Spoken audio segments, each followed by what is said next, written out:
जय हिंद दोस्तों, स्वागत है एके इलेक्ट्रिकल क्लासेस में। मैं हूं अजय प्रजापत। मैं लेकर आया आपके लिए मध्य प्रदेश ट्रेनिंग ऑफिसर 2024 में जो एग्जाम हुई थी उसका पेपर का सॉल्यूशन। दोस्तों, यदि आप भी हमारे चैनल से पहली बार जुड़ रहे, चैनल को सब्सक्राइब कर लीजिए और हमारा प्ले स्टोर से हमारा ऐप जरूर डाउनलोड करें। दोस्तों, उसमें डेली क्यूज आपको क्वेश्चन मिलेंगे जिससे आपको बहुत मदद मिलेगी एग्जाम को क्रैक करने के लिए। तो दोस्तों, मध्य प्रदेश ट्रेनिंग ऑफिसर, ठीक है, जो department of technical education department के द्वारा ये जो पेपर होता है वो 2024 का जो पेपर है उसको मैं लेके आया हूं। तो इसमें हम पहला क्वेश्चन पढ़ते हैं इलेक्ट्रिशियन वालों के लिए। पहला क्वेश्चन है जो इलेक्ट्रिशियन वालों के लिए, मैं टेक्निकल को सोल्व करूंगा जिससे आपको समझ में आए किस तरह से क्वेश्चन आता है। यदि आप कोई भी ट्रेड किया हो तो दोस्तों याद रखना, पेपर में 75 नंबर का टेक्निकल है, पर उस टेक्निकल में वर्कशॉप कैलकुलेशन भी है और इंजीनियरिंग ड्राइंग भी है। ठीक है, तो पहला क्वेश्चन है दोस्तों, जब मेगर उपयोग में नहीं होता है तो उसका पॉइंटर क्या स्थिति होती है? तो which is the position of pointer in megger? It is the note of use. जब मेगर उपयोग में नहीं होता तो उसका पोजीशन कहां होता है? तो दोस्तों, मेगर क्या होता है? तो एक मेगर एक मीटर होता है जो क्या नापता है? इंसुलेशन प्रतिरोध नापता है। क्या नापता है? इंसुलेशन प्रतिरोध को नापता है। इंसुलेशन, ठीक है, प्रतिरोध को नापता है। जो इंसुलेशन प्रतिरोध क्या होता है? तो इंसुलेशन में बता दूं, जैसे मान लो ये लोहे का तार है, लोहे का एक तांबे का तार है, उसके ऊपर जो रबड़ चढ़ा है, तो दोस्तों ये इंसुलेशन ब्रेक तो नहीं हुआ, ठीक है, करंट बाहर तो नहीं आ रहा। वैसे दोस्तों, इंसुलेशन नापने के लिए इंसुलेशन का कितना प्रतिरोध, दोस्तों जो भी इंसुलेशन कुचालक पदार्थ होता है उसका प्रतिरोध ज्यादा होना चाहिए, करंट को बाहर आने ना दे। तो दोस्तों, हम इसके मेगर की मदद से, मेगर एक मीटर होता है जिसकी मदद से हम क्या नापते हैं? इंसुलेशन प्रतिरोध नापते हैं। इससे हम हमारी जो मोटर होती है उसकी वाइंडिंग का प्रतिरोध नाप सकते हैं कि उसका इंसुलेशन खराब, हमारे मोटर में इंसुलेशन तो नहीं है हो रहा है, इंसुलेशन लीकेज तो नहीं हो रहा। ट्रांसफार्मर वाइंडिंग का इंसुलेशन नापते हैं दोस्तों। अर्थिंग का अर्थ का इंसुलेशन नापते हैं। इन सभी को हम क्या करते हैं? इसके मदद से नापते हैं। दोस्तों, वायरिंग का इंसुलेशन भी मेगर की मदद से हम नाप सकते हैं। दोस्तों याद रखना, जो मेगर होता है वो मेगर डीसी सप्लाई पे काम करता है। कौन सी सप्लाई पे? डीसी। इसके अंदर एक जनरेटर लगा रहता है, शंट जनरेटर, जिसको हम कितना वोल्ट? 500 वोल्टेज। ये वोल्टेज जब हम इसको हाथ से घुमाते हैं, जो हैंड वाला जनरेटर वो 500 वोल्टेज, ठीक है, वोल्टेज जनरेटर करता है डीसी। ठीक है, इसी से हम जब लाइन पे लगाते हैं तो इससे पता करता है कि इसका प्रतिरोध कितना है। दोस्तों, ये जो मीटर होता है, इस मीटर की खासियत एक होती है, जितने भी हमारे मीटर होते हैं, ठीक है, ये मीटर जो होते हैं वो किस तरह से स्टार्ट होते हैं? तो दोस्तों, यहां पर जीरो यहां होता है, अनंत यहां होता है इस मीटर में।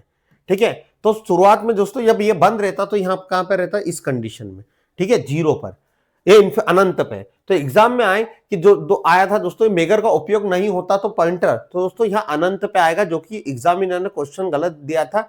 पैमाना कहीं भी हो सकता है, ऐसा नहीं है कहीं भी हो सकता, अनंत पे होता है। कहां पे होता है? इंफिनिटी। तो इसका शून्य आएगा बी, इसका आंसर आएगा बी, ठीक है, अनंत पे। ठीक है, अगला क्वेश्चन है दोस्तों, आई ई यानी के नियम के अनुसार किसी भी संस्थापन में लीकेज करंट का अधिकतम मान है। आई क्या होता है? इंडियन इलेक्ट्रिकल रूल के अनुसार लीकेज, किसी भी संस्थान पर आपने वायरिंग की है तो वहां पर लीकेज करंट कितना होना चाहिए? इससे ज्यादा नहीं होना चाहिए। दोस्तों मान लो आपने घर की वायरिंग करी, या हॉस्टल की वायरिंग करी, या हॉस्पिटल की वायरिंग करी। अब वहां पे करंट, मान लो आपने कोई जॉइंट लगाए वायर को, बोर्ड में वायरिंग करते जॉइंट, अपने दो वायर को जॉइंट करते, तो वहां पे लीकेज करंट पूरी वायरिंग का, दोस्तों हम जब चेक करते हैं लीकेज करंट, तो आपको दोस्तों जो पूरा करंट है उस पूरा करंट का 1/5000 एम्पियर, ठीक है, से अधिक, लीकेज करंट का अधिक मान इतने से ज्यादा नहीं होना चाहिए। ठीक है, क्लियर है? अब दोस्तों यहां समझना, ये 5000 लिखा है ना, 3 शून्य 4 शून्य लगी, 5000 होना चाहिए। यानी हम कह सकते हैं 0.002 एम्पियर से ज्यादा नहीं होना चाहिए। ठीक है, यानी अपना 100 एम्पियर है तो उसमें यानी कितना? 0.02, इतने से ज्यादा लीकेज नहीं आना चाहिए आपका। ठीक है, तो इसका आंसर आएगा एक स्थापना पर पूर्ण लोड का 1/5000, ठीक से अधिक नहीं होना, मान अधिकतम इतना होना चाहिए।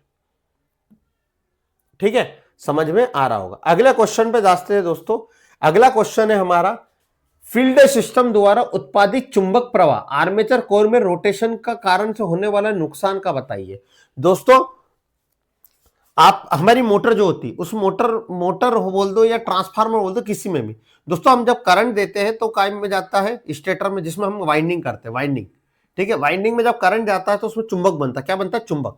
अब चुंबक के कारण इनका कौन सी हानि होती है? कोर हानि। कोर हानि कौन सी होती है? कोर। तो दोस्तों इसका आंसर आएगा कोर हानि। क्या आएगा? कोर। तो पहला है कॉपर का नुकसान, नहीं, ठीक है। पर फील्ड वाइंडिंग में चुंबकीय प्रवाह के आर्मेचर जो कोर होती है, जो कोर बनी जाती है दोस्तों, वो कोर होती है हमारी कौन सी होती है? सिलिकॉन स्टील की। दोस्तों जो जिसमें आप वाइंडिंग डालते हो, ठीक है, ट्रांसफार्मर में एक कोर होती है, उस कोर के ऊपर आप वाइंडिंग लपटे हो, जैसे हमारे सलाटे होती है इसमें वाइंडिंग करते हैं, इसको बोलते हैं कोर हानि।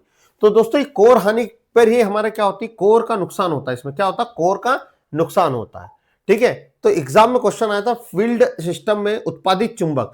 दोस्तों जो उत्पन्न होने वाले चुंबक के कारण जो आर्मेचर कोर के रोटेशन के कारण जो नुकसान होता है आर्मेचर के घूमने के कारण, उसमें आर्मेचर कोर में किसमें होता है नुकसान? कोर में।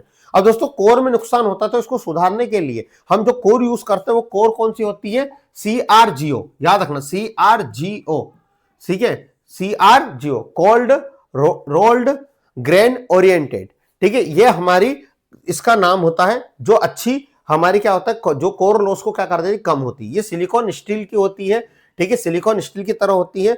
अब एडी करंट लॉस को हम क्या कर सकते हैं? इससे कम कर सकते हैं। दोस्तों अगला क्वेश्चन है हमारा चौथा, स्टेटर और रोटर दोनों के घुमावदार में, ठीक है, दोनों के क्या है? ये बोल रहा है दोनों के क्या है? घुमावदार। स्टेटर और रोटर दोनों के घुमावदार में किस प्रकार का अल्टरनेटर वोल्टेज का उत्पादन किया जाता है? दोस्तों अल्टरनेटर क्या होता है? अल्टरनेटर जैसे दोस्तों डीसी जो जनरेटर होता है, जो जनरेटर क्या करता है? यांत्रिक ऊर्जा को विद्युत ऊर्जा में बदल देता है, ठीक है। तो दोस्तों जो डीसी प्रकार की बदलता है, जो डीसी प्रकार का वोल्टेज उत्पन्न करता है उसको बोलते हैं जनरेटर। जो यांत्रिक ऊर्जा को विद्युत ऊर्जा में बदल देता है और एसी प्रकार का वोल्टेज उत्पन्न करता है उसको बोलते हैं हम अल्टरनेटर। क्या बोलते हैं दोस्तों? अल्टरनेटर। जो एसी वोल्टेज उत्पन्न करता है उसको हम क्या बोलते हैं दोस्तों? अल्टरनेटर। दोस्तों जितना हमारी पवन चक्की होती है, पानी जहां पर पानी से बिजली बन रही है, हाइड्रो टर्बाइन जहां पर होते हैं वहां पर, ठीक है, तो ये सभी जगह कहां क्या लगे रहते हैं दोस्तों? अल्टरनेटर, जो एसी वोल्टेज का उत्पादन करते हैं। क्लियर इतनी बात? तो अल्टरनेटर जो एसी वोल्टेज उत्पन्न करते हैं, ये यांत्रिक ऊर्जा को विद्युत ऊर्जा में बदलते हैं दोस्तों। तो इसमें क्वेश्चन पूछा स्टेटर और रोटर को घुमाने से अल्टरनेटर कैसा वोल्टेज उत्पन्न करता? तो हमेशा एसी करता। अब दोस्तों इन्होंने क्वेश्चन क्या बोला? इन्होंने क्वेश्चन तो कुछ तो भी बोला, पर मैं बता देता हूं। इन्होंने बोला जो वोल्टेज, इनमें से कौन सा वोल्टेज उत्पन्न करेगा? रेडियो प्रकार का अल्टरनेटर नहीं, ऐसा होता ही नहीं है। ऑटोमेटिक अल्टरनेटर नहीं होता है। ब्रशलेस अल्टरनेटर होता है दोस्तों। ब्रशलेस अल्टरनेटर क्या होता है मैं आपको बता देता हूं। ब्रशलेस अल्टरनेटर क्या होता है? तो ब्रशलेस अल्टरनेटर जो होता है, ऐसा अल्टरनेटर होता है जिसमें ना तो कोई स्लिप रिंग लगी रहती है ना कोई ब्रश लगे रहते हैं, ठीक है। इसमें हम क्या करते हैं, ना तो कोई स्लिप रिंग, इसके जो कम्यूटेटर होता है ना तो उस पर कोई स्लिप रिंग लगी रहती है हमारा आर्मेचर पे, ना कोई क्या लगा रहता है दोस्तों? ब्रश लगा रहता है। तो सर क्या लगा रहता है इसमें? हम डीसी को हम क्या देते हैं? जो डीसी होती है, ठीक है, इसका रोटर होता है, उसमें हम डीसी का एक्साइटेड, इसमें डीसी को हम क्या करते हैं? उत्तेजित करते हैं, ठीक है। क्या करते हैं? एक्साइटेड करते हैं, जिसके कारण दोस्तों क्या होता है? उच्च वोल्टेज बनाता है। इसी को बोलते हैं ब्रशलेस अल्टरनेटर, ठीक है। तो ये आंसर इसका सही है। अगला क्वेश्चन दिया गया है दोस्तों, what does the symbol give the blow signify? दोस्तों दिया गया चिन्ह क्या दर्शाता है? दोस्तों दिया गया चिन्ह सबसे पहले तो चेतावनी दर्शाता है। अवर हेड, ठीक है, अवर हेड लाइन है हमारी, ये कौन सी को दर्शाता है? अवर हेड लाइन पे जो मान लो, अवर हेड लाइन सॉरी, हाँ, खतरे के निशान को बताता है, बिजली से होने वाला खतरा। दोस्तों समझना पहले तो, अब ये पहले होता क्या है दोस्तों? हमारे जो चिन्ह होते हैं वो चार प्रकार के होते हैं। एक होता है निषेधात्मक चिन्ह, जहां किसी काम को करने का क्या कहा जाए? मना, उस चिन्ह को बोलते हैं निषेधात्मक चिन्ह, निषेधात्मक चिन्ह। दूसरा होता है अनिवार्य चिन्ह, जहां किसी काम को करने से पहले उनका उपयोग करना चाहिए। तीसरा होता है चेतावनी चिन्ह। चेतावनी चिन्ह जो होता है वो हमेशा किसी काम को पहले चेतावनी दी जाती है। जैसे ये हमेशा जो चेतावनी चिन्ह होते हैं वो त्रिभुज में बनते हैं। काय में बनते हैं? त्रिभुज में। इनकी जो बॉर्डर होती है वो पीले कलर की होती है, पहचानने का तरीका चेतावनी चिन्ह का, ठीक है। पर निषेधात्मक चिन्ह हमेशा किसी सर्कल में होते हैं और किसी काम को करने का क्या करते हैं? मना, कट कर देते हैं। अनिवार्य चिन्ह भी सर्कल वृत्त में होते हैं पर काम को करने का बोलते हैं दोस्तों। तो ये चेतावनी चिन्ह। एग्जाम में आए कि त्रिभुज आकार का चिन्ह कौन सा होता है, तो दोस्तों आपको बोलना है चेतावनी चिन्ह। अब दोस्तों ये बताता है, ये हाई वोल्टेज को बताता है। ये सिंबल किसको बताता है? हाई वोल्टेज को। क्लियर है? तो ये चेतावनी चिन्ह है, तो किसको बता रहा? क्रेन के बारे में बता रहा नहीं, ठंडे के बारे में बता रहा नहीं, हाई वोल्टेज किसके बारे में बता रहा? हाई वोल्टेज, हिंदी में उच्च वोल्टेज, ये उच्च वोल्टेज, डी आंसर आएगा। ठीक है दोस्तों, अगले क्वेश्चन पे चलते हैं दोस्तों। छठा क्वेश्चन है। छठा क्वेश्चन बोलता है कि एक तांबे की पाइप और फिटिंग को एक दूसरे से जोड़ने के लिए हम हीट और सोल्डर का उपयोग करते हैं। इस प्रक्रिया का करते हैं दोस्तों, जब तांबे के पाइप को हम गर्म करके जोड़ते हैं, दो तांबे के पाइप है, कॉपर के पाइप है, उनको आपस में जोड़ा जाता है, तो इसको हम क्या बोलते हैं? तो इसको हम क्या बोलते हैं? वेल्डिंग नहीं बोलते, इनको हम स्वीटिंग बोलते हैं। क्या बोलते हैं? स्वीटिंग। स्वीटिंग एक मेथड होती है जिसके माध्यम से हम क्या करते हैं, दो धातुओं को आपस में जोड़ते हैं, जिसमें तापमान के अंतर के कारण ये धातु आपस में क्या होती है? जुड़ती है। इस मेथड को बोलते हैं स्वीटिंग। ठीक है, सी आंसर आएगा इसका, सी आंसर है। देखिए दोस्तों, अगले क्वेश्चन पे हम जाते हैं दोस्तों, सातवां क्वेश्चन कह रहा है how the electrical magnetic force, यानी विद्युत बल और चुंबकीय बल किस प्रकार से समान है? समान किस प्रकार से? दोस्तों विद्युतीय बल क्या होता है? जो विद्युत पर यानी इलेक्ट्रिक करंट पे जो लगने वाला बल क्या कहलाता है? विद्युत बल। यानी हम कह सकते हैं इलेक्ट्रॉन को एक जगह से दूसरे जगह तक ले जाने के लिए जो बल लगेगा उसको बोलते हैं विद्युतीय बल। चुंबकीय बल क्या होता है? दोस्तों हमारा जो पंखा है, पंखे में क्या होता है भाई? हमने वाइंडिंग करी है, उसमें जब करंट जाता है तो उसके चारों ओर क्या बनता है? चुंबक बनता है। तो दोस्तों चुंबक को ले जा कौन जाता है? दोस्तों करंट को ले जाने वाला क्या कहलाता है? इलेक्ट्रॉन। वैसे चुंबक को जो ले जाता है उसको बोलते हैं हम फ्लक्स। क्या बोलते हैं? फ्लक्स। तो दोस्तों यहां दोनों जो बल है वो एक दूसरे के समान ही होते हैं, पर दोस्तों समझना, जो विद्युत बल होता है उसको बताया था कुलाम ने। किसने बताया था? कुलाम नाम के वैज्ञानिक बने बताया था। और इसको ठीक है बायो सावर्ट ने बताया था। किसने? ठीक है, या हम लोरेंज बल से भी चुंबकीय बल पता करते हैं। अब ये दोनों बल किस पे आधारित है? एक ही रास्ते का अनुसरण करते हैं। ठीक है, ये एक समान होते हैं। दोनों बलों का अस्तित्व दो प्रकार के कणों पर आधारित होता है। दोस्तों ये दोनों के कणों पर आधारित होता है। ठीक है, एक चुंबकीय फ्लक्स को ले जाता है, एक इलेक्ट्रॉन को ले जाता है। तो दोनों बलों का अस्तित्व दो प्रकार के कण पर होता है। क्लियर? इसका बी आंसर आएगा। दोस्तों अगला क्वेश्चन है हमारा 8वां, इलेक्ट्रॉन का प्रवाह से उत्पन्न होता है। दोस्तों इलेक्ट्रॉन के प्रवाह से क्या उत्पन्न होता है? दोस्तों इलेक्ट्रॉन के जो प्रवाह से उत्पन्न होता है दोस्तों चुंबक। दोस्तों आपने पढ़ा होगा चुंबकीय फील्ड में, जब हम किसी तार में, दोस्तों समझना, जब हम किसी तार में, ये तार है, जब हम किसी तार को हम विद्युत सप्लाई से जोड़ते हैं तो इस सप्लाई में क्या जाता है? इलेक्ट्रॉन जाता है। ठीक है, क्या जाता है? इलेक्ट्रॉन। तो दोस्तों हेंस क्रिस्टियन ओरस्टेड ने बोला था जब किसी तार में जब करंट जाता तो उसके चारों क्या बनता है? चुंबकीय क्षेत्र। तो ये क्या बताता? चुंबकीय क्षेत्र को बताता। चुंबकीय क्षेत्र के जनक थे हेंस क्रिस्टियन ओरस्टेड। तो दोस्तों किसी में भी इलेक्ट्रॉन का प्रवाह हो रहा है तो उसमें क्या उत्पन्न होता है? चुंबकीय क्षेत्र। ए आंसर आएगा। ठीक है, आपको समझ में आया होगा। अगले क्वेश्चन पे जाते हैं दोस्तों, निम्नलिखित में से कौन सा वायरिंग सिस्टम का महत्व है? दोस्तों वायरिंग सिस्टम का महत्व क्या है?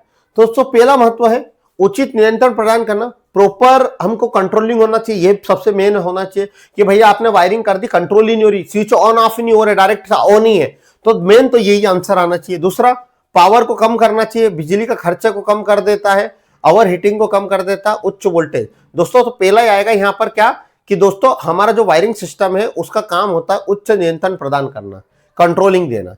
अगले क्वेश्चन पे जाते हैं दोस्तों। अगला क्वेश्चन ये बोलता है अर्थिंग के लिए तापमान अधिक नहीं होना चाहिए। दोस्तों तो अर्थिंग के लिए तापमान, दोस्तों अर्थिंग क्या होता है? तो अर्थिंग दोस्तों मानव को ठीक है लीकेज करंट से सुरक्षित प्रदान करता है, उसको बोलते हैं अर्थिंग।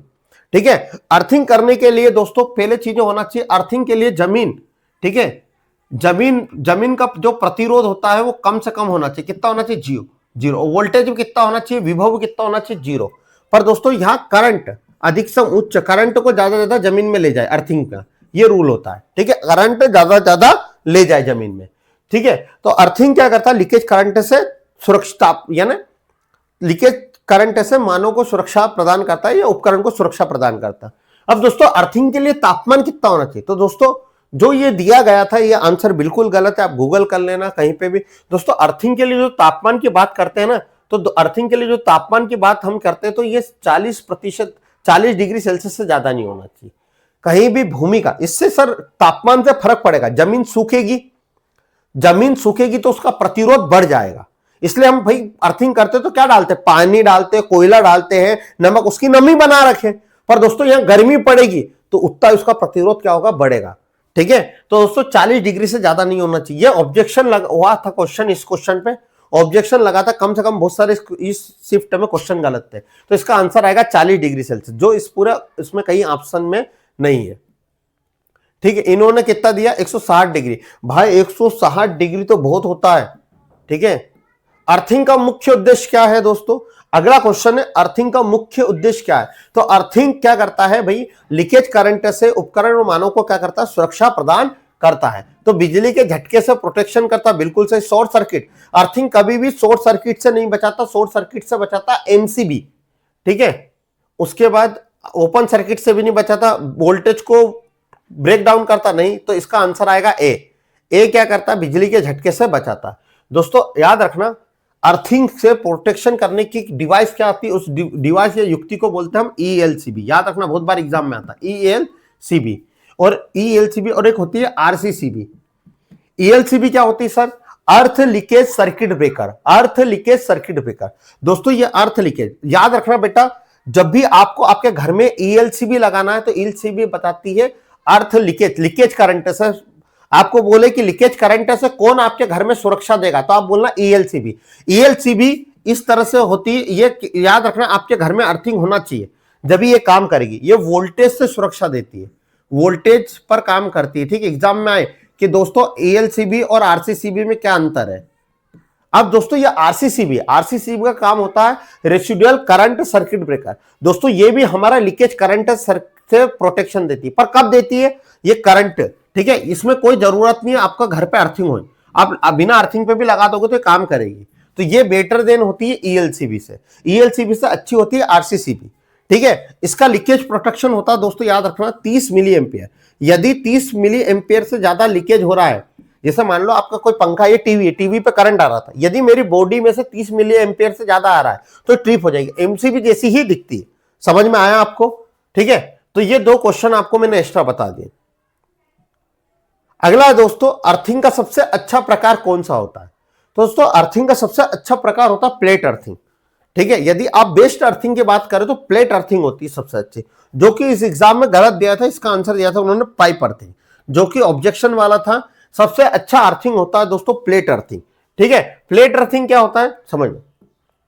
प्लेट अर्थिंग दोस्तों, इसमें कॉपर तांबे की प्लेट लगाई जाती है। अर्थिंग तो अलग अलग प्रकार की होती है, सिस्टम अर्थिंग होती है, प्लेट अर्थिंग होती है, पाइप अर्थिंग होती है, स्ट्रिप अर्थिंग होती है, ठीक है। अलग अलग पाइप अर्थिंग होते, वाटर टाइप अर्थिंग होती है, अलग अलग पाइप की अर्थिंग होती है दोस्तों। तो दोस्तों अर्थिंग पढ़ना हो तो मेरे YouTube चैनल पे अर्थिंग डली हुई है, टॉपिक उसको बहुत अच्छे से समझा है मैंने। दोस्तों अर्थिंग का सबसे अच्छा प्रकार क्या होता है? तो प्लेट अर्थिंग होती है। सर प्लेट अर्थिंग करने के लिए क्या करते हैं? तो सबसे पहले हम गड्ढा खोदते हैं। गड्ढा खोदते हैं, वो गड्ढा कितने बाई कितने का होना चाहिए? 90 मीटर तो लंबाई होनी चाहिए, 90 मीटर चौड़ा होना चाहिए। लंबा और चौड़ा यानी गहरा 90 मीटर लंबा और 90 मीटर चौड़े का सेंटीमीटर है ना, मीटर नहीं सॉरी सेंटीमीटर, मीटर बोल दिया मैंने। मीटर में तो तुम पूरा जमीन खोद दोगे, पाताल बना दोगे। 90 मीटर यानी सेंटीमीटर लंबा होना चाहिए, 90 सेंटीमीटर क्या होना चाहिए? चौड़ा। अब इसमें सर क्या होता है? इसमें गहराई कितनी होती है? तो 3 मीटर गहराई रखते। कितने मीटर? 3 मीटर गहरा होता है, ठीक है। अब दोस्तों जो प्लेट होती है, इसमें जो प्लेट लगाते हैं वो प्लेट का आकार कितना होना चाहिए? तो प्लेट का आकार होना चाहिए 60 सेंटीमीटर तो लंबी होती है, 60 सेंटीमीटर चौड़ी कॉपर की प्लेट। और मोटी कितनी होती है? 3.15 mm।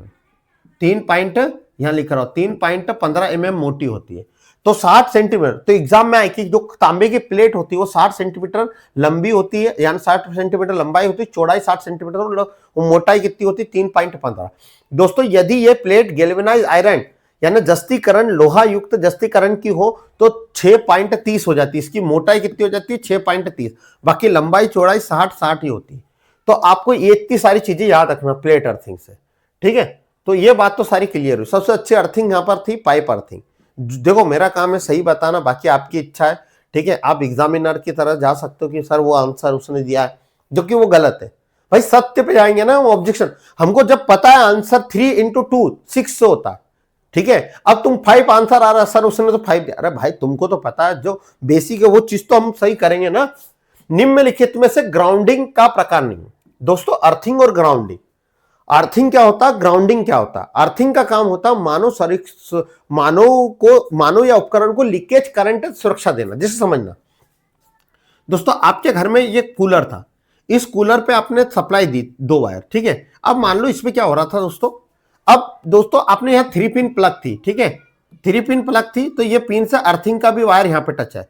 तो यहाँ पे क्या हुआ, ये वायर बहुत समय के बाद छिला गया और इस पे करंट आ रहा था।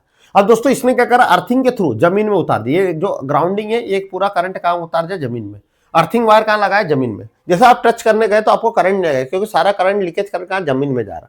हाँ या ना? यदि अर्थिंग नहीं होता तो आपको करंट लगता। अब ये तो अर्थिंग की बात हो गई। सर ग्राउंड क्या होता है? ग्राउंडिंग। ग्राउंडिंग क्या होता है दोस्तों?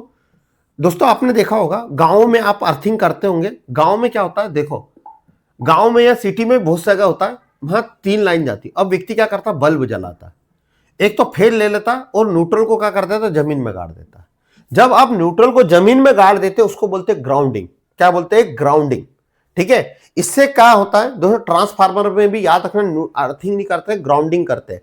ट्रांसफार्मर में हम क्या करते हैं, एक फेस, हम एक भाग को, उसके बॉडी को काय में गाड़ते हैं, जमीन में गाड़ते हैं, और वहीं से हम न्यूट्रल लेते हैं। ठीक है, अब दोस्तों उसको क्या करते हैं, इससे कारण क्या होता है दोस्तों, ट्रांसफार्मर में इनमें ग्राउंडिंग करने का कारण यह होता है दोस्तों, बड़ी बड़ी मशीनों में, कि दोस्तों यदि अवर वोल्टेज और अवर करंट से क्या देता, प्रोटेक्शन देता हमारी उपकरण को। ग्राउंडिंग का काम यह होता है। तो दोस्तों ग्राउंडिंग का प्रकार नहीं है। तो दोस्तों भूमिगत अंडरग्राउंड सिस्टम बिल्कुल करते हैं, अंडर ग्राउंडिंग करते हैं। रेजिस्टेंट पाइप का ग्राउंडिंग, रेजिस्टेंस टाइप की जाली बिछा के अंदर ग्राउंडिंग करते हैं। प्रतिरोधी सॉलिड टाइप का ग्राउंडिंग करते हैं। प्लेट, दोस्तों प्लेट अर्थिंग, यह अर्थिंग का प्रकार है, ग्राउंडिंग का प्रकार नहीं। तो यहां आंसर आएगा डी। अगला क्वेश्चन है दोस्तों कि एक अर्थ फॉल्ट करंट को कम करने के लिए, प्रतिरोध बनाने के, किसका प्रयोग करोगे? दोस्तों अर्थ फॉल्ट करंट को कम प्रतिरोध बनाने के लिए किसका उपयोग करोगे? तो अर्थ फॉल्ट करंट कम करने के लिए आप किसका यूज करते हो? तो आप यहां पर यूज करोगे कोयला। दोस्तों ये बोल रहा है मेरे को जमीन में पहले अर्थिंग करना है, अब मुझे वहां का करंट है, ठीक है, वहां पर जमीन में करंट को भेजना, अब उसका प्रतिरोध बहुत ज्यादा, तो उसका प्रतिरोध को कम करने के लिए आप क्या यूज करते हो? तो आप कोयला डालते हो। क्या डालते हो? कोयला। अब नमी में पानी भी डालते हो, कोयला भी यूज करते हैं, तो यहाँ ऑप्शन है कोयला। तो हम आंसर क्या आएगा? कोयला। तो अर्थिंग में नमी को बनाने के लिए हम कोयला डालते हैं, जिसके जमीन का प्रतिरोध क्या हो जाता है दोस्तों? कम हो जाता है। याद रखना दोस्तों, जो कोयला होता है वो कोयला हम कितने किलो डालते हैं? कोयला और नमक 10-10 केजी डालते हैं। 10-10 किलो हम कोयला डालते हैं, 10 किलो नमक डालते हैं। क्लियर है? कोई कंफ्यूजन होना नहीं चाहिए। उसके बाद दोस्तों एक और चीज होती है, आप जो, ठीक है, आजकल अर्थिंग पाउडर आने लग गया, उसको बोलते हैं बेटोनाइट या मार्कोनाइट। दो प्रकार, बेटोनाइट होता है या मार्कोनाइट होता है। ठीक है, अगले क्वेश्चन पे दोस्तों हम चलते हैं। अगला क्वेश्चन कहता है निम्नलिखित में से कौन सा कथन रोशनी का लाभ का एडवांटेज है? ये कह रहा है दोस्तों कि इनमें से कौन सा ल्यूमिनेशन है, रोशनी का एडवांटेज है। कि भैया समझो, आपके घर में आपने अंधेरा कर रखा है, तो अंधेरे करने से क्या नुकसान होगा, और उजाला है प्रॉपर है तो क्या सही होगा? तो मैं देखता हूं मेरे चेहरे पे थकान हो जाएगी, सिर दर्द कम हो जाएगा। यदि रोशनी है तो चेहरे पे थकान हो जाएगी क्या? नहीं, ऐसा नहीं होता, अंधेरे में थकान लगती है। ठीक है, जीभ की थकान, भाई जीभ से कोई लेना देना है? लाइट पड़ने से क्या जीभ से कुछ खाएंगे क्या? नहीं, बिल्कुल गलत। आंखों में थकान, सिर दर्द, दोस्तों सही बात है। यदि रोशनी कम है तो आप यदि मान लो पढ़ रहे तो आंखों में दर्द होगा भैया। ठीक है, प्रॉपर इल्यूमिनेस नहीं मिलेगी, उसको प्रकाश की तीव्रता नहीं मिलेगी, तो आंख में दर्द, सिर दर्द होने लग जाएगा। तो दोस्तों ये दोनों को कम करता है। ठीक है, ये भी सही है। लीवर, तो दोस्तों ये सी आंसर आएगा। क्या आएगा? सी। आंखों में दर्द कम होगा और हमारा सिर दर्द भी नहीं होगा। अब दोस्तों अगला क्वेश्चन है, यह अगला क्वेश्चन दे रहा है निम्नलिखित में से कौन सा एनालॉग मीटर का उपयोग करके नहीं मापा जा सकता? अब बच्चों पहले पता होना चाहिए एनालॉग क्या होता है और डिजिटल क्या होता है। दोस्तों एनालॉग उसको कहते हैं जिसमें कांटा होता है। सर क्या बात कर रहे हो? एक डिजिटल समझना, आप सभी ने घड़ी देखी होगी, एक घड़ी बता दी आपको 2:10 डायरेक्ट आपके हाथ में, तो ये होता है डिजिटल। पर एक कांटे वाली घड़ी होती है जो आपके घर पे लगी, मेरे घर पे भी लगी है, 2:10 ऐसा बता रहा है, ठीक, कांटा। तो ये होता है एनालॉग। जब जहां पर कांटे वाली चीजें होती, जो कांटे से जो माप को बताती है, उसको बोलते हैं एनालॉग। तो दोस्तों ऐसा कौन सा एनालॉग मीटर का उपयोग नहीं कर सकते? किसको नापने के लिए, यानी किसको मापने के लिए हम कांटे वाला का यूज नहीं कर सकते। ठीक है, तो दोस्तों सबसे पहला हमारा कौन सा, करंट नाप सकते हैं। दोस्तों करंट में एनालॉग मीटर आता है। ठीक है, करंट नाप सकते। प्रेशर यानी दाब, दोस्तों दाब कितना प्रेशर लग रहा है ये नहीं नाप सकते, इसको हम कैसे नाप सकते हैं? डिजिटल से ही नाप सकते हैं। रेजिस्टेंस नाप सकते हैं, मल्टीमीटर वाला कांटे वाला भी आता है दोस्तों, आवृत्ति वाला मीटर कांटे वाला आता है। दोस्तों हम दबाव जो होता है, प्रेशर को हम नहीं नाप सकते, इसका आंसर आएगा बी। क्या आएगा? बी। अगला क्वेश्चन है दोस्तों, एक स्थान से दूसरे स्थान तक इलेक्ट्रॉन को ले जाना क्या कहलाता है दोस्तों? इलेक्ट्रॉन को एक जगह से दूसरे ले जाने को कहते हैं विद्युत या इलेक्ट्रिसिटी। ठीक है, इलेक्ट्रॉन जब एक जगह से किसी दूसरी जगह में जाते हैं उसको बोलते हैं इलेक्ट्रिसिटी या विद्युत। क्लियर है दोस्तों, क्या कहते हैं? इलेक्ट्रिसिटी। अगले क्वेश्चन पे दोस्तों जाते हैं। 18वां क्वेश्चन बोल रहा है यहां पर 9 गुणित 6 गुणित 32। अब आपको सभी को यह आता है 32 में 6 का करोगे तो कितना होगा? 192। 192 में 9 जोड़ोगे तो कितना आएगा? 201, जो आंसर पहला ही है। ठीक है, ये बोर्ड मास रूल है। पहले आपका बोर्ड मास में पहले क्या होगा? मल्टीप्लाई होगा, फिर क्या होगा? प्लस होगा। ये सभी को आता है, ये कोई बड़ी बात नहीं है। ठीक है, आप इस एग्जाम की तैयारी कर रहे हो तो इतना तो आता ही है। ठीक है, अगला क्वेश्चन है दोस्तों, अंशांकन में किस प्रकार की त्रुटि पाई जाती? अंशांकन होता क्या? पहले तो कैलिब्रेशन होता क्या? अंशांकन होता क्या है? तो अंशांकन किसे कहते हैं, कैलिब्रेशन किसे कहते हैं, पहले तो ये समझने की जरूरत है दोस्तों। मीटर में क्या होता है, जो हमारा मीटर है वो जब नापता है तो वो सही से नहीं नाप पाता, या ना कुछ गलती बताता है। जैसे मान लो मैंने 5 एम्पियर करंट दिया, अब एक्चुअल में 5 एम्पियर करंट आ रहा है, पर जो मीटर बता रहा है वो कहीं ना कहीं ज्यादा या कम बता रहा है। ज्यादा बता सकता है, कम भी बता सकता है, समझना। वहां पे बता रहा है, ये इसकी नोक बता रही 4.7 पर। अब दोस्तों ये एक्चुअल में तो 5 एम्पियर करंट आ रहा है, पर बता कितना रहा? 4.7, जो कि गलत बता रहा है। तो दोस्तों इसको बोलते हैं कैलिब्रेशन, यानी हमारा जो मीटर है वो सही से माप नहीं बता रहा है। इस गलती एरर को बोलते हैं कैलिब्रेशन। तो दोस्तों मीटर का कैलिब्रेशन अच्छा होना चाहिए, सटीक माप बताना चाहिए, और इस गलती को बोलते हैं सिस्टोमेटिक एरर। ठीक है, क्या बोलते हैं? इस कैलिब्रेशन को क्या बोलते हैं? सिस्टोमेटिक एरर। तो सिस्टोमेटिक एरर कौन सा होता है? ग्रॉस एरर भी होता है, ठीक है, सिस्टोमेटिक एरर भी होता है, अलग अलग एरर होते हैं। तो दोस्तों यहां पर जो एरर पाया गया है वो कौन सा एरर कहलाता है? सिस्टोमेटिक एरर कहलाता है। क्लियर है? ए आंसर आएगा। एक सिस्टोमेटिक, हाँ सिस्टेंस एरर, सिस्टोमेटिक बी है भाई, बी आएगा सिस्टोमेटिक एरर। कैलिब्रेशन का दूसरा नाम होता है सिस्टोमेटिक एरर, यानी सिस्टोमेटिक होना चाहिए, सही से नापे।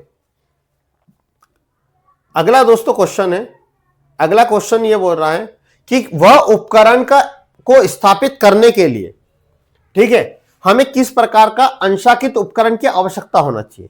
दोस्तों हम किसी भी हम उपकरण को नाप रहे हैं, उसका कैलिब्रेशन कैसा होना चाहिए, यानी प्रॉपर नापे। भैया हम बोलते हैं कोई भी मोटर, जो भी मीटर है वो सटीक मान दे। यदि जितना आ रहा ना तो उससे ज्यादा बताए, ना तो उससे कम, नहीं तो हमारी कैलकुलेशन में गलत हो जाएगा। दोस्तों हमको याद है, मान लो हमको एक मीटर में 10 एम्पियर करंट देना था, पर हमने एक मीटर लगाया, भाई पहले नाप के देते हैं, तो वहां पे जा एक्चुअल 10 रहा है, पर वहां बता रहा 7, फिर आपने बढ़ा दिया 12 एम्पियर चला गया, तो मोटर क्या हो जाएगी? जल जाएगी। तो दोस्तों ये समस्या आएगी। तो हमारा जो कैलिब्रेशन होता है वो, उसकी परीक्षण लागत कम होना चाहिए। लागत से कोई मतलब ही नहीं भाई, प्रदूषण कम करना चाहिए, नहीं, माप की अनिश्चितता कम करें। जो माप की अनिश्चितता का मतलब जो रिड्यूस मेजरमेंट इनकरेक्ट है, जो इन सर्टन है, यानी जो गलत माप रहा है उसको सही से नापे, यानी जो अनिश्चितता है यानी प्रॉपर नापे।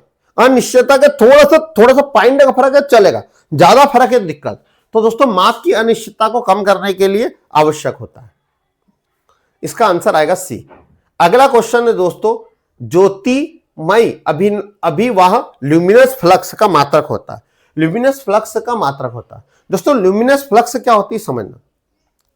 किसी भी प्रकाश स्रोत, जो भी कोई भी इलेक्ट्रिकल इक्विपमेंट है, वो 1 सेकेंड में कितनी अपनी प्रकाश की रोशनी, यानी कितनी रोशनी 1 सेकेंड में उत्सर्जित कर रहा है, कितनी रोशनी, कितनी लाइट 1 सेकेंड में वो उत्सर्जित कर रहा है, उसी को बोलते हैं लुमिनियस फ्लक्स। लुमिनियस फ्लक्स यह प्रकाश की, ठीक है, यह ज्योतिमय अभिवाह। दोस्तों इसको काय में नापते हैं हम? दोस्तों इसको हम ल्यूमेन में नापते हैं। काय में नापते हैं? ल्यूमेन में मेजर करते हैं। कोई कंफ्यूजन? ल्यूमिनस फ्लक्स को काय में नापते हैं? ल्यूमेन में। एक होता है दोस्तों प्रदीप्ति, जिसको बोलते हैं इल्यूमिनेशन, इल्यूमिनेशन या प्रदीप्ति। प्रदीप्ति क्या होता है?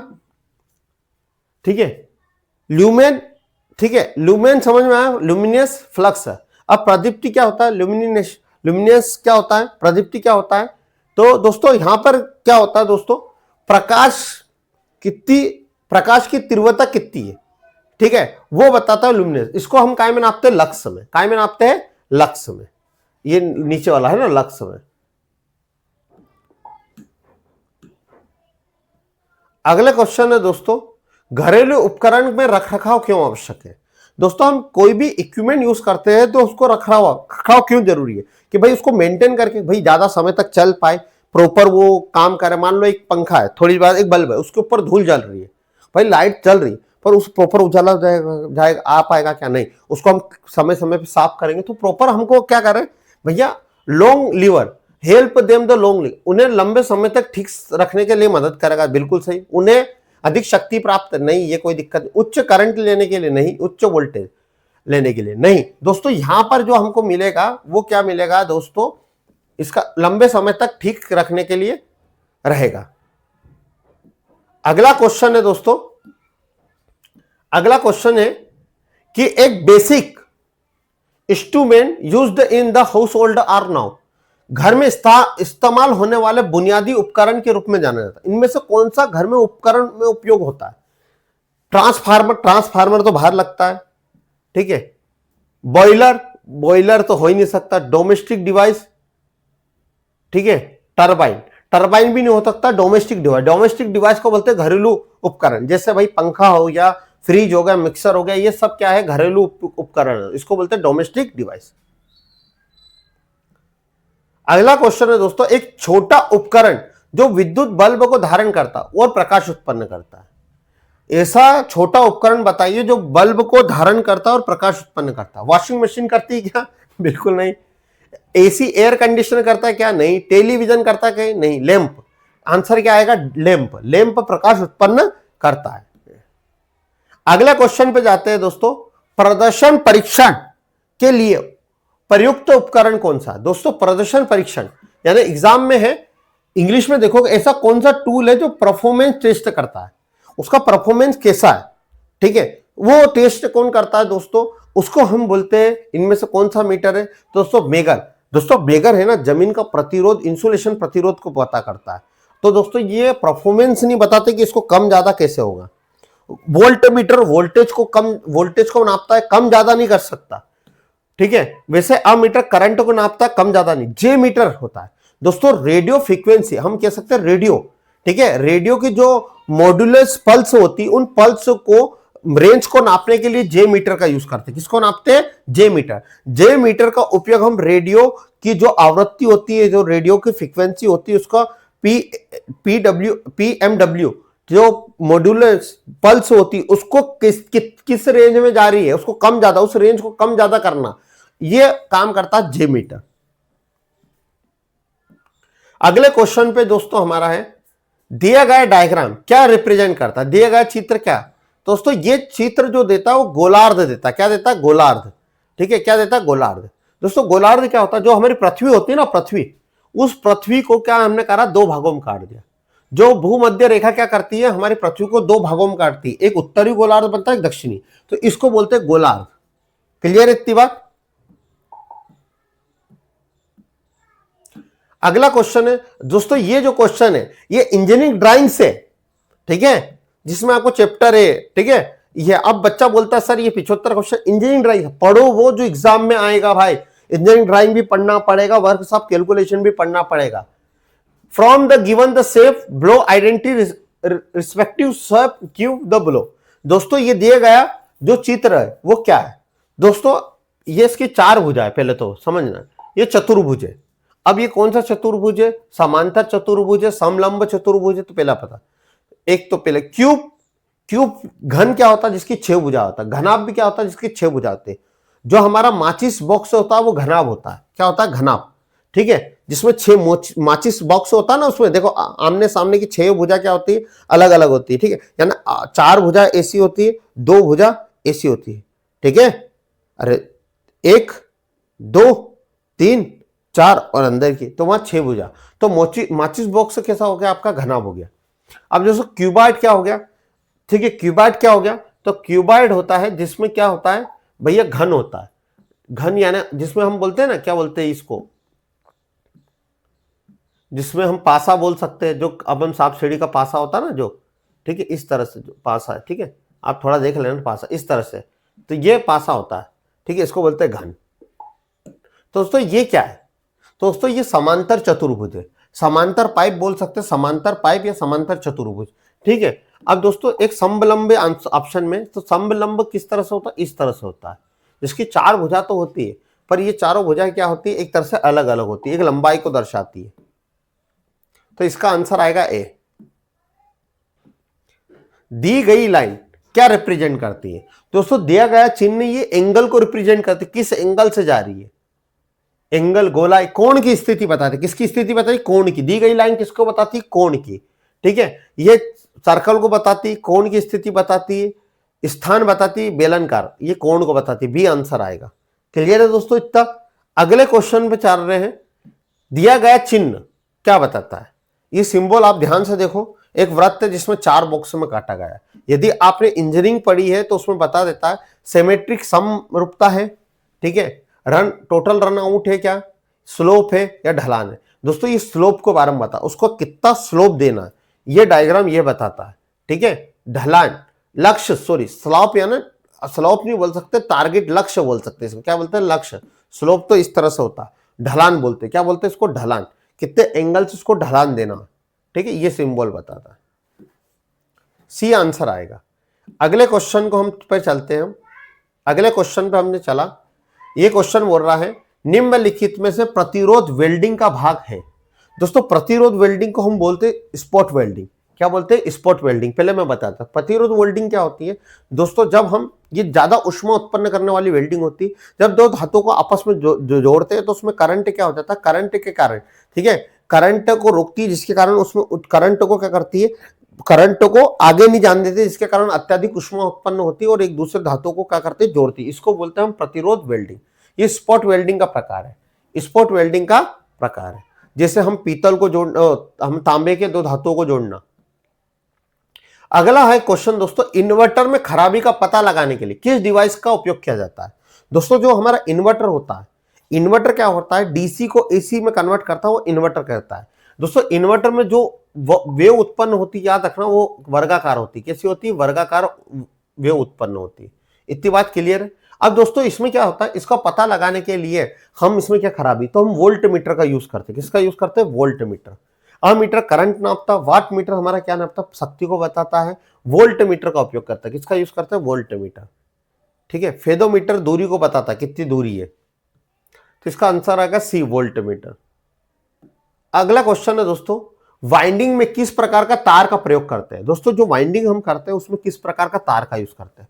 दोस्तों हम वाइंडिंग में इस प्रकार का तार यूज करना चाहिए जिसमें मैग्नेट, चुंबक बने, क्या बने, चुंबक। दोस्तों फ्यूज तार नहीं यूज करते, स्टैंडर्ड वायर यूज नहीं करते, तीन सेल या तार नहीं यूज करते, चुंबकी तार, ऐसा तार यूज करते दोस्तों जिसमें चुंबक जाए। अब ऐसा मत बोलो तो करंट जाए, दोस्तों करंट तो हमारा फ्यूज वायर में भी जाता है, पर चुंबक बनता क्या, नहीं, तो चुंबकी तार यूज करना, डी आंसर आएगा इसका। अगला क्वेश्चन है, डिवाइस जिसमें एक गर्म और एक तटस्थल तार होता है। अब दोस्तों समझना, यहां इंग्लिश में देखना, ऐसा एक one hot and one neutral wire बताइए। एक ऐसा एक गर्म और एक न्यूट्रल वायर बताइए, ठीक है। तो दोस्तों समझना इसका मतलब, इसमें सिंगल पोल सर्किट ब्रेकर होता है। सिंगल पोल सर्किट ब्रेकर ये कहता है जिसमें हम क्या कहते हैं, एक ही फेज वायर जुड़ा रहता है, ठीक है, और न्यूट्रल हम क्या कर देते हैं, कॉमन कर देते हैं।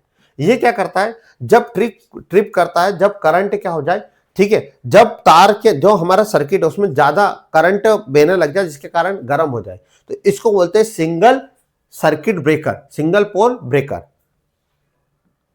तो ये ए आंसर आएगा। दोस्तों अगला क्वेश्चन इन्होंने उसी से रिलेटेड दे दिया, दो गर्म तार और एक न्यूट्रल तार है। तो दोस्तों जब दो गर्म तार होते हैं तो दोस्तों इसको बोलते हैं डबल ब्रेकर। डबल ब्रेकर क्या बोलते हैं, double breaker, couple breaker, octal breaker, setup breaker, quarter breaker या कपल यानी डबल होगा, ठीक है। कपल का मतलब होता है डबल, तो कपल ब्रेकर, कपल का मतलब है डबल ब्रेकर या कपल ब्रेकर, ए आंसर आएगा। दोस्तों MCB, what is the MCB, MCB का संदर्भ क्या है। एमसीबी का फुल फॉर्म सभी को पता होगा, मिनिएचर सर्किट ब्रेकर होता है। क्या होता है, मिनिएचर सर्किट ब्रेकर होता है। सर जो एमसीबी होती है वो ओवरलोड और शॉर्ट सर्किट से बचाती है, ओवरलोड और शॉर्ट सर्किट से बचाती है। दोस्तों ये कभी भी मनुष्य को लीकेज से नहीं बचाती, ये केवल हमारे उपकरण को ज्यादा करंट आ जाए उससे बचाती है, और आपस में जब वायर में करंट क्या हो जाए, अनंत हो जाए तो बचाती है। तो दोस्तों ओवरलोड और शॉर्ट सर्किट से बचाने वाली एमसीबी कहलाती है। एमसीबी का फुल फॉर्म होता है मिनिएचर सर्किट ब्रेकर। दोस्तों एमसीबी का जो सिंबल होता है इस तरह से होता है, ठीक है। ये हमारा जो बताता है, ये हमारा ओवरलोड बताता है और ये हमारा शॉर्ट सर्किट, ठीक है। इस तरह से सिंबल होता है, ये ओवरलोड बताता है और ये शॉर्ट सर्किट बताता है। एमसीबी हमारी 5 एम्पियर से 63 एम्पियर के बीच हम यूज करते हैं घरेलू में, ठीक है सर। इसके बाद हम यूज करते हैं MCCB, modulate case circuit breaker, ठीक है। ये जो बड़ी बड़ी मल्टियां होती है जहां 100 एम्पियर से 1000 एम्पियर तक, 3000 एम्पियर तक के बीच ये आती है, ठीक है। तो modulate case circuit breaker MCCB का फुल फॉर्म होता है modulate case circuit breaker. Clear है, इतनी बात आपको समझ में आएगी। ये दो याद रखना दोस्तों, ये द्विधात्मिक, ये दो धात्विक प्रणाली पर काम करती है, ये दो मेटलिक, ठीक है, प्रिंसिपल पे काम करती है एमसीबी। अगला क्वेश्चन है, घर में अधिकतम किस प्रकार के सर्किट ब्रेकर का यूज करते हैं। दोस्तों घर में हम किस प्रकार के सर्किट ब्रेकर का यूज करते हैं, सीरीज, पैरेलल या ओपन या शॉर्ट। सभी को पता हो दोस्तों, घर में हमारी जो वायरिंग होती है वो पैरेलल यानी समांतर प्रकार की वायरिंग होती है। समांतर कनेक्शन किस प्रकार से होता है दोस्तों, इसमें क्या लगा रहता है, बल्ब लगा रहता है, ठीक है, बल्ब लगा रहता है और इसमें दो वायर जा रहे हैं, ठीक है। ये मान लो ये दो बल्ब लगे, ठीक है, ये बल्ब लगा है, तो इस बल्ब में प्रत्येक में फेज ये दो सप्लाई जा रही है, ठीक है। अब यहाँ पर जो बल्ब है ये फेज यहाँ आ जाएगा, ये न्यूट्रल इसमें आ जाएगा, फेज इसमें आ जाएगा, न्यूट्रल। सर इससे क्या होता है, पैरेलल कनेक्शन से। तो दोस्तों हमारे घर की वायरिंग पैरेलल कनेक्शन में करते हैं, इससे प्रत्येक उपकरण में वोल्टेज क्या होता, समान होता। जैसे समझना, प्रत्येक उपकरण में क्या होगा, वोल्टेज क्या होगा, समान होगा। मैंने यहाँ बैटरी लगा रखी है, बैटरी से वोल्टेज दिया 10 वोल्टेज, ठीक है, ये 10 वोल्टेज दिया। तो यहाँ पर मैंने एक बल्ब लगा रखा है, यह दूसरा बल्ब लगा रखा।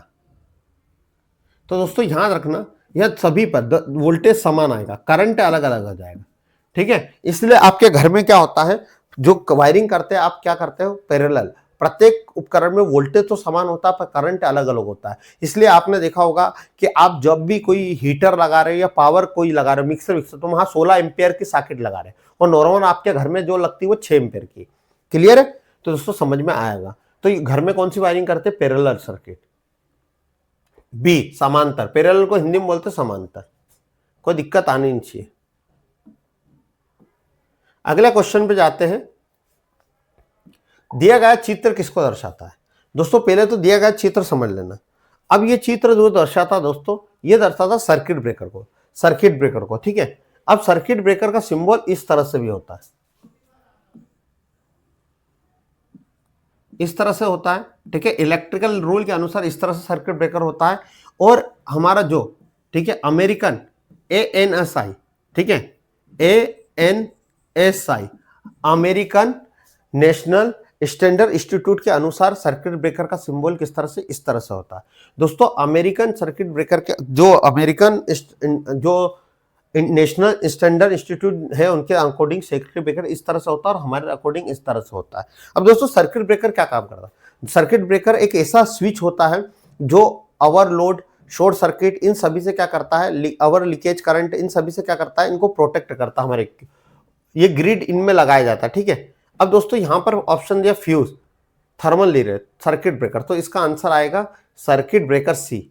सर्किट ब्रेकर इसको हिंदी में बोलते हैं परिपथ नियोजक। फ्यूज, फ्यूज का सिंबल कैसा होता है, तो फ्यूज का सिंबल इस तरह से होता है दोस्तों, इस तरह से बॉक्स रहता है, ठीक है। ये इस तरह से भी होता है और इस तरह से भी होता है, ठीक है। ठीक है, इंडियन इलेक्ट्रिकल कोड के अनुसार इस तरह से होता है और इलेक्ट्रिकल एंड इलेक्ट्रॉनिक इंजीनियरिंग के अनुसार ये वाला फ्यूज का सिंबल होता है। ये दो सिंबल फ्यूज के होते हैं जो इंडियन इलेक्ट्रिकल कोड के अनुसार, कॉन्ट्रैक्टर के अनुसार ये होता है, कोड के अनुसार, और Indian electrical and electronic engineering के अकॉर्डिंग इस तरह से होता है फ्यूज का सिंबल। ये दोनों याद रखना है आपको। अगला दोस्तों, डीसी मशीन का कार्य क्या होता है। डीसी मशीन वो मशीन होती है जो यांत्रिक ऊर्जा को काय में बदल दे, विद्युत ऊर्जा में बदल दे। डीसी मशीन क्या करती है, यांत्रिक ऊर्जा को विद्युत ऊर्जा में बदल दे। डीसी मशीन का कार्य कन्वर्ट सोलर एनर्जी, नहीं, सोलर ऊर्जा, पवन ऊर्जा को बदलती है क्या, पवन ऊर्जा, यांत्रिक ऊर्जा को जो विद्युत ऊर्जा में बदलते हैं उसको बोलते हैं डीसी मशीन। क्या बदलते हैं, डीसी मशीन। पर दोस्तों यहाँ पे थोड़ा सा गलत भी कहने को आएगा मशीन तो दो होती, जनरेटर होता है, मोटर होता है, यदि कहने को चाहे, पर इन्होंने ऐसा कोई ऑप्शन नहीं दिया। यहाँ पर यदि आता विद्युत ऊर्जा को यांत्रिक ऊर्जा में बदल दे तो फिर केस हो सकता था, फिर क्या हो सकता था केस, या जनरेटर की बात करी उन्होंने, ठीक है। तो यहाँ पर इस पर क्या हो सकता, ऑब्जेक्शन हो सकता था, पर यहाँ पर नहीं हो सकता क्योंकि उन्होंने यहाँ जो डीसी मशीन है वो दो प्रकार की होती है, एक मोटर होती है और जनरेटर। मोटर विद्युत यांत्रिक ऊर्जा को विद्युत ऊर्जा में बदलता है और जनरेटर हमारा किसको बदलता है, यांत्रिक ऊर्जा से क्या बनाता है, विद्युत ऊर्जा। तो दोस्तों यांत्रिक ऊर्जा को जो विद्युत ऊर्जा में बदल रहा है उसको हम कहते हैं जनरेटर, और मोटर क्या करती है, विद्युत ऊर्जा को यांत्रिक ऊर्जा में बदलती है। अगला दोस्तों यहाँ क्वेश्चन है, अल्टरनेटर किस प्रकार का आउटपुट वोल्टेज उत्पन्न करती है। दोस्तों जो अल्टरनेटर होता है वो हमारा एसी वोल्टेज उत्पन्न करती है। कैसा वोल्टेज उत्पन्न करती है, एसी वोल्टेज उत्पन्न करती है। दोस्तों इसमें जो दिया रखा है क्वेश्चन वो आंसर है सी वाला, जो कि बिल्कुल गलत है। ऐसा कभी भी नहीं होता कि 90% एसी और 10% डीसी। दोस्तों इसमें एक्साइटर में इसको डीसी दिया जाता है, बल्कि ऐसा कुछ भी नहीं, ये हमेशा कौन सा वोल्टेज उत्पन्न करता है, एसी प्रकार का वोल्टेज उत्पन्न करता है हमारा अल्टरनेटर। अल्टरनेटर जैसे हमारा पवन चक्की हो गया, ये जनरेटर का प्रकार होता है, इसको सिंक्रोनस जनरेटर भी कहते हैं, याद रखना। अल्टरनेटर का एक और नाम क्या होता है, सिंक्रोनस जनरेटर, सिंक्रोनस जनरेटर भी होता है। इसका एक और नाम क्या होता है, सिंक्रोनस जनरेटर रेटर भी होता है। आपको सारी चीज मैंने बता दी है। ये बिल्कुल गलत था कि 90% एसी और 10% डीसी। ये प्योर एसी वोल्टेज ही उत्पन्न करता है। तो इसका आंसर ए आना था। क्या पता क्यों उन्होंने सी दिया, क्या सोच के, बच्चों को घबराहट के कारण दिया, जबकि ऐसा कुछ भी नहीं। घूर्णन शाफ्ट की गति को मापने के लिए प्रयुक्त उपकरण है। दोस्तों हमारी कोई शाफ्ट को एक जगह घूम रही, उससे को जिस मीटर से नापते हैं उसको बोलते हैं टेकोमीटर। टेकोमीटर एक ऐसा मीटर होता है जो किसी भी चीज की एक जगह पर जो घूर्णन गति करती है उसको बोलते हैं आरपीएम को मापना, ठीक है, रिवॉल्यूशन पर मिनट। अपनी जगह पे एक मिनट में कितना चक्कर लगा रही उसको हम जिस मीटर से नापते हैं उसको बोलते हैं टेकोमीटर। अगला क्वेश्चन है दोस्तों, हम ओवरहेड ट्रांसमिशन लाइन का उपयोग क्यों करते हैं। दोस्तों ओवरहेड, ओवर का मतलब होता है हमारे सिर के ऊपर से जाने वाली लाइन का उपयोग क्यों करते हैं। दोस्तों हम सप्लाई को ट्रांसमिट, यानी सप्लाई को एक जगह से दूसरी जगह तक भेजने के लिए हम करते हैं, जनरेट करने के लिए नहीं, बिल्कुल पैदा करने के लिए थोड़े करते हैं, शक्ति उत्पन्न करने के लिए, ट्रांसमिट करने के लिए, शक्ति को ट्रांसमिट। तो आंसर आएगा सी। क्या आएगा, सी, ठीक है, ये सी है। अगला क्वेश्चन पे दोस्तों हम चलते हैं। ओवरहेड विद्युत लाइन में किस प्रकार का शक्ति को संचारण होता है। दोस्तों जो ओवरहेड लाइन होती है उसमें एसी सप्लाई जाती है। कौन सी जाती है, एसी सप्लाई। तो हम यहां पर जाएंगे एसी, कौन सा ऑप्शन है, बी। तो बी आंसर आएगा इसका, ठीक है, बी। क्लियर है दोस्तों। अगला क्वेश्चन है, 1 किलो वोल्ट में कितने एम्पियर होते हैं। दोस्तों 1 किलो वोल्ट में आपका 1000 वोल्ट प्रति एम्पियर हो सकते हैं। तो इसका आंसर आएगा डी, ठीक है। अगले क्वेश्चन पे चल रहे हम। डज स्मार्ट वितरण ग्रिड। दोस्तों स्मार्ट ग्रिड वितरण क्या होता है, इनका क्वेश्चन है। वहां ऊर्जा बचता है, नहीं, यहां ऊर्जा की बचत नहीं होती। आंशिक रूप से परिस्थितियों के आधार पर ऊर्जा का बचत होती है, ऊर्जा अधिक मात्रा में खत्म होती है। दोस्तों पहले तो स्मार्ट वितरण ग्रिड क्या होते हैं। स्मार्ट ग्रिड का मतलब यहां होता है कि यहाँ ऑटोमेटिक ट्रिपिंग स्विच सॉकेट लगे रहते हैं जो लोड को कनेक्टिविटी करते हैं। तो दोस्तों यहाँ पर एनर्जी की बचत होती है, ठीक है, एनर्जी की बचत होती है। जैसे हमारा हम कह सकते हैं जो सोलर सेल होते हैं वो स्मार्ट ग्रिड में आते हैं। सोलर सेल से जो एनर्जी डेवलप होती है उसको हम स्मार्ट ग्रिड में रखते हैं, ठीक है, स्मार्ट ग्रिड में। तो दोस्तों यहाँ पर ऊर्जा को ये क्या करते हैं, बचाते, सेव करते हैं। जो एनर्जी को बचाते हैं, ठीक है, वो हमारे सब काय में आते हैं, स्मार्ट ग्रिड में। अब एग्जाम अगला क्वेश्चन है दोस्तों, स्मार्ट ग्रिड का उदाहरण है थर्मल पावर प्लांट। आप कोयले से बिजली दे रहे हो, नहीं, ठीक है, ताप विद्युत सोलर पैनल, बिल्कुल, न्यूक्लियर परमाणु ऊर्जा दे रहे हो, बायोगैस, यहाँ पे बायोगैस उत्पन्न कर रहे हैं। तो दोस्तों सोलर पैनल जो है वो स्मार्ट ग्रिड का उदाहरण है, ठीक है, स्मार्ट ग्रिड। यहाँ पे पवन चक्की भी आप स्मार्ट ग्रिड पर, उसमें खर्चा ज्यादा आता है तो यहाँ पर ऑप्शन नहीं दिया, पर वो पवन चक्की भी हो सकती थी, ठीक है, बी। अगला है दोस्तों, निम्नलिखित में से न्यूनतम प्रकाश की स्तर की आवश्यकता क्या होती है। दोस्तों न्यूनतम प्रकाश का स्तर यानी प्रकाश का न्यूनतम फैलाव कहां पर ज्यादा आवश्यकता नहीं। तो दोस्तों हमारा है पहला रेलवे प्लेटफॉर्म। हाँ, रेलवे प्लेटफॉर्म पे दोस्तों जो हमारा प्रकाश की व्यवस्था चाहिए रहती है वो हमारा 200 से 400 ठीक है, लक्स के बराबर हो चाहिए रहती है। दोस्तों डिस्प्ले पे आपको 1000 से 2000 के बीच चाहिए रहती है। ऑडिटोरियम में तो ज्यादा चाहिए रहती है, डिपेंड करता कितने बड़ा ऑडिटोरियम है। चौथा होता टूल्स कटिंग में भी ज्यादा चाहिए रहती है, वहां बारीक से बारीक काम करना पड़ता, तो वहां लाइटिंग की इंटेंसिटी का मतलब फैलाव की बात नहीं कर रही, तीव्रता, वहां पर तेजपन ज्यादा होना चाहिए। कहां पे? टूल्स पे, कि भाई टूल को काट रहे हैं। तो आपका आंसर आ गया कम से कम कहां होनी चाहिए प्रकाश का स्तर? तो रेलवे प्लेटफॉर्म पे। दोस्तों अगला क्वेश्चन है हमारा, ऊर्जा की एसआई इकाई क्या है? दोस्तों ऊर्जा की जो एसआई इकाई होती है वो हमारी क्या होती है? जूल। क्या होती है? जूल। दोस्तों ऊर्जा की इकाई होती है हमारी जूल, ठीक है। पास्कल किसकी होती है? हमारी दाब की एसआई यूनिट होती है। दाब की एसआई यूनिट क्या होती है? हमारी पास्कल। दोस्तों न्यूटन किसकी होती है? हमारी बल की, ठीक है। तो ये सारी चीजें आपको समझना चाहिए, तो इसका आंसर आएगा हमारा जूल। अगला क्वेश्चन है दोस्तों हमारा, अगला क्वेश्चन बोल रहा है एक लैंप गोलाकार मोमबत्ती की औसत शक्ति 25 है, तो लैंप की कुल चमकदार प्रवाह कितनी होगी? दोस्तों जो हमारा लैंप है उसमें जो बोल रहा है, एक लैंप है जिसकी गोलाकार मोमबत्ती, उसकी औसत शक्ति 25 है, तो लैंप कुल चमकदार क्या होगी? तो दोस्तों जो औसत शक्ति है लैंप की, औसत शक्ति बराबर क्या होता है? लैंप की औसत शक्ति, ठीक है, औसत शक्ति बराबर 1/, ठीक है, 4 पाई, ये इसका सूत्र होता है। अब दोस्तों औसत शक्ति कितनी? 25, हाँ या ना? 1/4 पाई, ठीक है, ये इधर मल्टीप्लाई हो गया, हाँ या ना? तो दोस्तों ये कितना हो गया हमारा? 25 चौक 100 पाई लुमिनस, हाँ या ना? 100 आंसर में है क्या? नहीं है सर। अब दोस्तों पाई का मान होता है दोस्तों, ठीक है, पाई का मान होता है 3.14, तो 100 इंटू 3.14, ठीक है, पाई का मान होता है। इसको पॉइंट हटाए, कितना हटा? 100 से 100 क्या हो गया? कट गया, तो कितना हो गया हमारा? 3.14 लुमिनस, 314 लुमिनस, यह आंसर आएगा।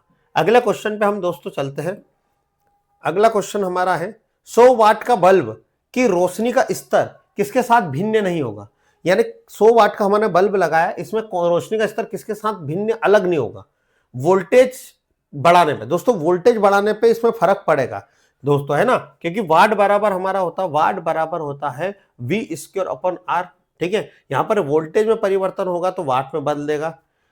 सेल के व्यास में दोस्तों फिलामेंट, यदि आप दोस्तों आपने देखा होगा कोई बल्ब का बड़ा फिलामेंट है, जैसे आपने देखा होगा जो हेलोजन होता है उसका रॉड होती है लंबी होती है, फिलामेंट तो लंबी होने पे उजाला भी क्या देगी? लंबी, तो ये रोशनी तो बढ़ेगी, ठीक है।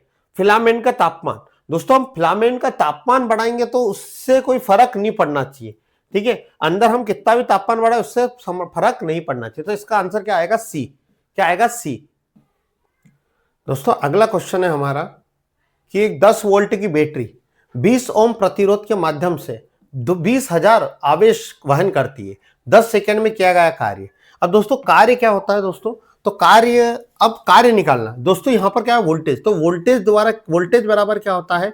किया गया कार्य बटे आवेश, आवेश को हम क्यू बोलते हैं। दोस्तों यहां पर कितना है? तो दोस्तों हमारा जो वोल्टेज है वो कितना है? 10 है। क्यू कितना है? तो क्यू कितना है हमारे पास? आवेश, क्यू को हम बोलते हैं आवेश, जिसको कूलम में आते हैं 20,000 कूलम। अब दोस्तों इसको यहां मल्टीप्लाई करा तो 20 में कितना? 20,000 में कितने का करा? 20,000 में हमने कितना करा? 10 का, ठीक है। तो कितना हो गया हमारा? 2 एकम 2, कितनी जीरो हो जाएगी? 1 2 3 4, और एक कितनी हो जाएगी? 5, 1 2 3 4 5। अब दोस्तों इसको ऐसा लिख सकते हैं 2 × 10⁵5, यहां पर आंसर ऐसा ही दिया उन्होंने, 2 × 10⁵5 जूल, ये वाला बी वाला, ठीक है। तो ये इसका आंसर होगा। अगला क्वेश्चन है दोस्तों, गणित की एक शाखा के रूप में किस रूप में स्वीकार करते हैं? दोस्तों हम एनालिसिस करते हैं गणित को, किस प्लस कैसे होगा, माइनस कैसे होगा, एनालिसिस क्या होता है यहाँ पर, किस तरह से किया जाता है? तो भाई तर्क लगा, किस तरह से किया जाता है? गणित की शाखा को किस रूप में किया जाता है? एनालिसिस करके, तर्क लगा के, ठीक है, विश्लेषण करके, बीज गणित का यूज करते हैं, अंक गणित। तो दोस्तों यहाँ पर हम तर्क लगाते, क्या लगाते? तर्क गणित में भाई प्लस होता है, माइनस होता है, सभी होते हैं ना, तो ये तर्क लगाते हैं। बल की ऐसा यूनिट क्या होती है? दोस्तों बल की जो ऐसा यूनिट होती है वो न्यूटन होती है। दोस्तों याद रखना क्या होती है? न्यूटन। और इसकी सीजीएस यूनिट क्या होती है? तो दोस्तों डायन होती है। क्या होती है? डाइन। क्लियर है इतनी बात? हाँ या ना? समझ में आई होगी। अगला क्वेश्चन की ओर हम चल रहे हैं। समांतर चलने वाले दो प्रत्यावर्तक पर विचार करें, यदि किसी एक प्रत्यावर्तक को एक्साइटेड में बदल दी जाए तो क्या होगा। ये दोनों प्रत्यावर्तक का मतलब होता है दोस्तों अल्टरनेटर। ये बोल रहा दो अल्टरनेटर पैरेलल समांतर में चल रहे हैं, उसमें एक्साइटेशन अल्टरनेटर में चेंज कर रहे। एक्साइटेशन क्या होता है दोस्तों, हम दोस्तों जो हमारा अल्टरनेटर होता है उसके रोटर में हम डीसी सप्लाई देते हैं। क्या देते हैं, डीसी सप्लाई, उसको एक्साइट करने के लिए। तो दोस्तों यहां पर जब हम डीसी सप्लाई देते हैं तो डीसी सप्लाई का एक्साइटेशन बदल देते हैं, क्या देते हैं, बढ़ा देते हैं, जिसके कारण दोस्तों एक्साइटेशन बदलने के, यानी हमने दो समांतर में चल रहे हैं, ठीक है, तो जो हमारा अल्टरनेटर उसमें एक्साइटेशन यानी डीसी सप्लाई को हम क्या करते हैं, बढ़ा दे। ये क्या है, बढ़ा दे, तो इसमें दोस्तों रिएक्टिव पावर बढ़ जाएगी, प्रतिघाती शक्ति ज्यादा हो जाती है। प्रतिघाती है यानी प्रतिक्रियाशील शक्ति, ठीक है, प्रतिघाती शक्ति जिसको बोलते हैं रिएक्टिव पावर, केवीआर क्या हो जाएगी, अधिक हो जाएगी, जिसके कारण दोस्तों वोल्टेज बढ़ने के कारण दोस्तों इसमें क्या होगा, इसमें जो पावर फैक्टर होगा वो कम हो जाएगा, लेग करेगी। क्या करेगी, पावर फैक्टर लेग हो जाएगा। और दोस्तों यहां पर क्या होगा, चुंबकीय वोल्टेज, जो चुंबकीय यानी जो चुंबक बनेगा वो स्ट्रॉन्ग चुंबक बनेगा, जिसके कारण लीकेज ज्यादा होगा, इंसुलेशन लीकेज ज्यादा होगा, तो ये समस्या होगी। तो दोस्तों इसमें करने से, यदि बोल रहा है कि एक एक्साइटेशन में हम बदल दें यानी डीसी पावर हम ज्यादा दे दें, तो दोस्तों उसमें प्रतिघाती शक्ति उत्पन्न होगी, पावर फैक्टर लेग में हो जाएगा, और जिसके कारण हमारा इंसुलेशन भी लीकेज ज्यादा होगा। अब इसका आंसर समझते हैं, क्या होगा, लोड बढ़ जाएगा, नहीं, स्पीड कम हो जाएगी, नहीं, पावर फैक्टर बदल जाएगा। क्या हो जाएगा, पावर फैक्टर बदल जाएगा, पावर फैक्टर लेग में चला जाएगा। क्या होगा, एक प्रत्यावर्त अवर अति उत्तेजित कहा जाए यानी अवर एक्साइटेड किया जाए, ठीक है, यानी एक अल्टरनेटर को हम अवर एक्साइटेड करते हैं। दोस्तों जब अल्टरनेटर को आप अवर एक्साइटेड करते हो मेरे दोस्तों, तो उसमें अवर एक्साइटेड करने से क्या होगा, इसमें दोस्तों जो ज्यादा डीसी सप्लाई दोगे तो ये हमारा इसमें रिएक्टिव पावर उत्पन्न होगी, केवीआर उत्पन्न होगी। रिएक्टिव पावर ऐसी होती है जो हमारा कुंडली, याद रखना दोस्तों, हमारी कुंडली और क्या होता है हमारा कैपेसिटर में जो पावर उत्पन्न होती है उसको बोलते हैं रिएक्टिव पावर या प्रतिघाती शक्ति। ये दोनों दिशा में यानी आगे और पीछे दोनों दिशा में चलने वाली शक्ति को हम रिएक्टिव पावर कहते हैं दोस्तों। अब दोस्तों इसके कारण क्या होता है, पावर फैक्टर क्या करने लग जाता है, लेग यानी लेगिंग पावर फैक्टर। तो अभी बताया था मैंने कैसा हो जाएगा पावर फैक्टर लेगिंग। इसके कारण क्या होगा दोस्तों, इंसुलेशन लॉस भी होगा और चुंबकीय हानि भी होगी। अगला क्वेश्चन है दोस्तों, 12 पोल का अल्टरनेटर है, 50 हर्ट्ज आवृत्ति का आउटपुट उत्पन्न करता है, तो कितने रेटेट पर क्या जाना चाहिए दोस्तों, रोटेट कब होगा। तो दोस्तों हम तुल्यकालिक अल्टरनेटर का सूत्र होता है सर NS बराबर 120। अल्टरनेटर का बोल दो, सिंक्रोनस मोटर का बोल दो, या इंडक्शन मोटर या 3 फेज प्रेरण मोटर, इन सभी की जो गति होती है तुल्यकालिक गति, उसका सूत्र होता है 120 इंटू आवृत्ति बटे पोल।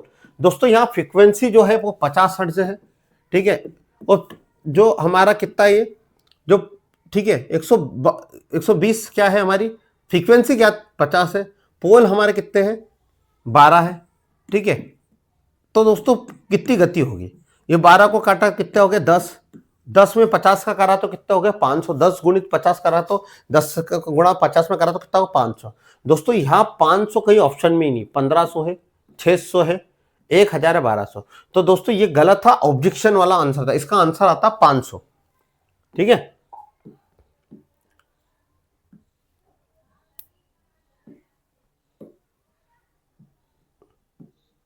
अगला क्वेश्चन है, जनरेटिंग स्टेशनों में पर्यावर्तक का मतलब होता है अल्टरनेटर जुड़े होते हैं।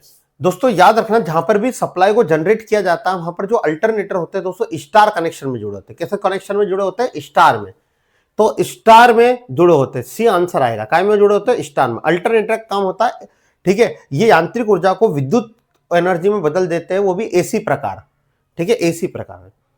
अब अगला क्वेश्चन है दोस्तों, अल्टरनेटर में अनंत बस यानी इन्फिनिटी बस जोड़ने से पहले पर्यावर्तक और अनंत बस के बीच में क्या क्या सामान होना चाहिए। यानी दोस्तों हम जब जब हम अल्टरनेटर को इन्फिनिटी बस यानी बहुत सारे बस बार से हम जब जोड़ रहे हैं, बहुत सारी सप्लाई जहां अलग अलग जा रही है, मान लो आप अलग अलग क्षेत्र में सब सप्लाई जा रही है, उनसे जोड़ दे, तो दोस्तों उसमें क्या सामान होना चाहिए।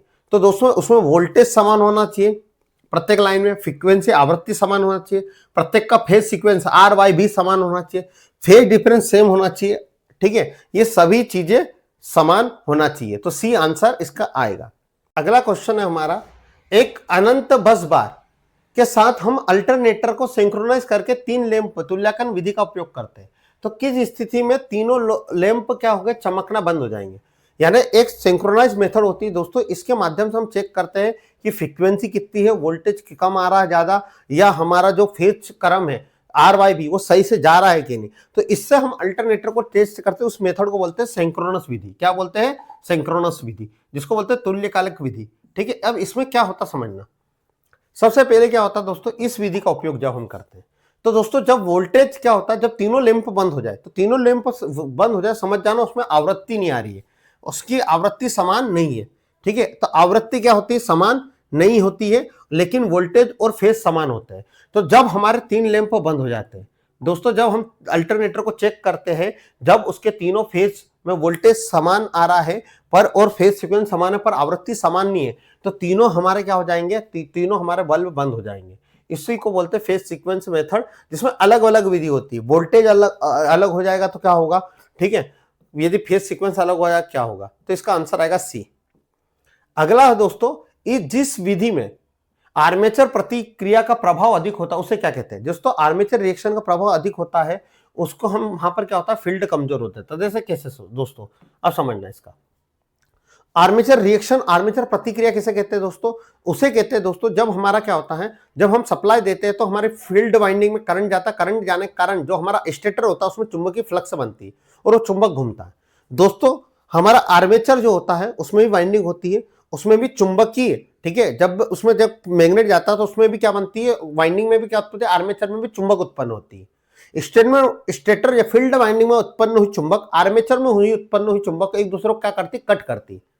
आर्मेचर बोलता है कि मेरे अंदर ज्यादा चुंबक है, ठीक है, और वो बोलता है, हमारा फील्ड वाइंडिंग बोलता है मेरे में ज्यादा चुंबक, एक दूसरे को क्या करते हैं, कट करते हैं। इसको बोलते हैं आर्मेचर रिएक्शन। ठीक है, जिसके कारण दोस्तों आर्मेचर में ज्यादा चुंबकीय गुण आ जाते हैं, इसके कारण फील्ड वाइंडिंग क्या हो जाती है, कमजोर हो जाती है। ठीक है, ये ए आंसर आएगा, बाकी तो जाना ही नहीं, फील्ड वाइंडिंग ही कमजोर हो जाती है। ठीक है, ए आंसर आएगा। अगला क्वेश्चन है दोस्तों, एक बिजली मिस्त्री, बिजली के काम करने वाला इलेक्ट्रिशियन, मिस्त्री का मतलब इलेक्ट्रिशियन, जो सर्किट पे काम कर रहा है, कनेक्शन उचित था या नहीं यह निर्धारित करने के लिए उसने क्या करा, उसको परीक्षण के लिए उपयोग करता है और उसमें पाता है कि बल्ब चालू हो गया। यानी क्या कर रहा है, वो बल्ब को टेस्ट कर रहा है, सप्लाई को चेक कर रहा है और टेस्ट कर रहा है एक से लगा के। तो बताइए उसने किस पे लगाया होगा, रबड़ पे लगाया होगा, रबड़ पे लगाया होगा चलेगा क्या भाई, न्यूट्रल उस पे लगाया होगा, कंडक्टर, यदि कोई कंडक्टर पे लगाया होगा जब भी हमारा क्या होगा, चलेगा। ठीक है, कंडक्टर का मतलब क्या होता है, चालक। ठीक है, प्लास्टिक पे लगाएगा तो चलेगा क्या, नहीं। लकड़ी पे लगाएगा क्या, चलेगा नहीं। प्लास्टिक पे लगाना पड़ेगा, कंडक्टर, तो आंसर क्या आएगा, बी।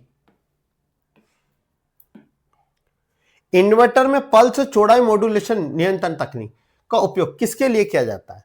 तो दोस्तों जो हमारा पल्स इन्वर्टर क्या काम करता है, इन्वर्टर जो हमारा डीसी सप्लाई को एसी सप्लाई में बदलता है, यहां पर वोल्टेज कंट्रोल मेथड के द्वारा पल्स के माध्यम से हम क्या कंट्रोल करते हैं दोस्तों, वोल्टेज कंट्रोल करते हैं। क्या कंट्रोल करते हैं, वोल्टेज कंट्रोल करते हैं।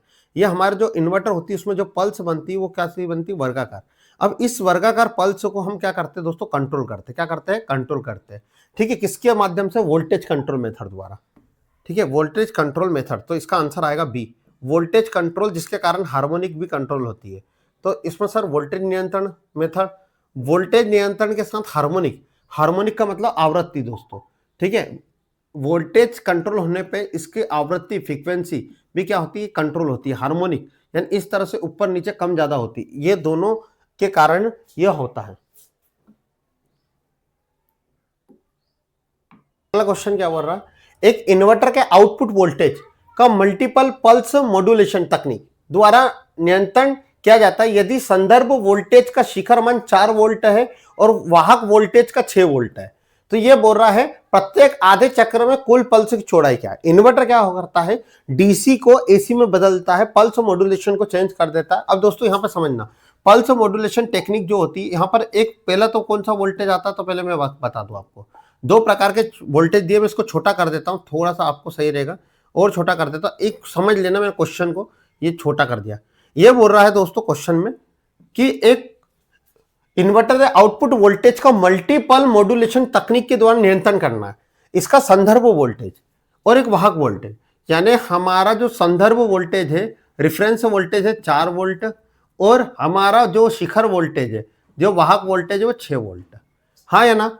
मॉड्यूलेशन वोल्टेज क्या होता है? मॉड्यूलेशन मल्टीपल पल्स मॉड्यूलेशन क्या होता है? तो पल्स मॉड्यूलेशन होता है, मॉड्यूलेशन एम्पलीट्यूड मॉड्यूलेशन होता है हमारा, ठीक है, वाहक वोल्ट शिखर वोल्ट यानी रेफरेंस वोल्टेज, संदर्भ वोल्टेज बटे वाहक वोल्टेज।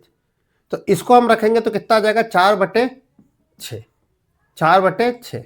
अब दोस्तों आपको इतनी बात तो समझ में ही होगी। अब दोस्तों हमारा ये बोल रहा है कि आधे चक्र में कुल पल्स की चौड़ाई, आधे चक्र में पल्स की चौड़ाई। दोस्तों जो आधा चक्र होता है, पूरा चक्र कितने डिग्री का होता है? 360। आधे चक्र का कितना होता है? 180 डिग्री। अब दोस्तों 180 डिग्री में कितना होगा? तो दोस्तों पल्स की चौड़ाई बराबर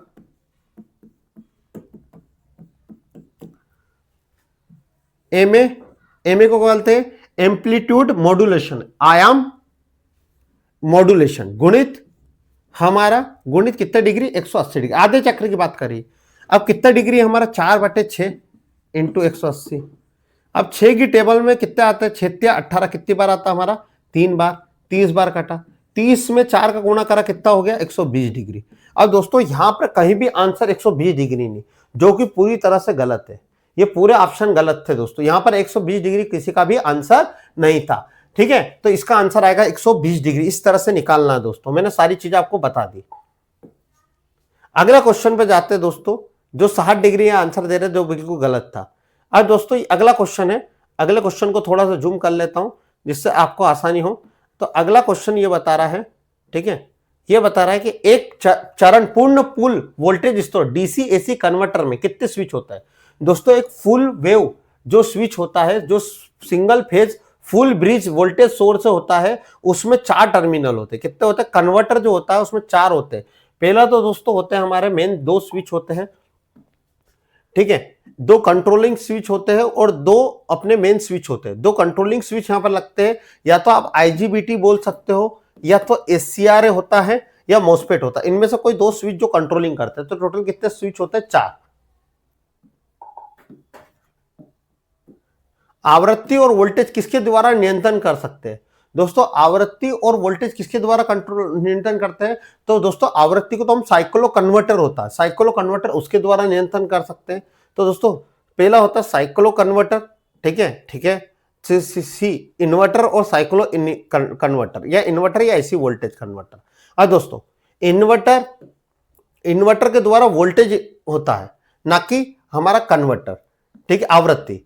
तो दोस्तों ये पहला तो नहीं आएगा। साइक्लो कन्वर्टर बिल्कुल हमारा साइक्लो कन्वर्टर से हम फ्रीक्वेंसी को कंट्रोल करते हैं, और एसी वोल्टेज नियंत्रण, यहां पर एसी वोल्टेज हम यहां पर इन्वर्टर यूज कर सकते थे।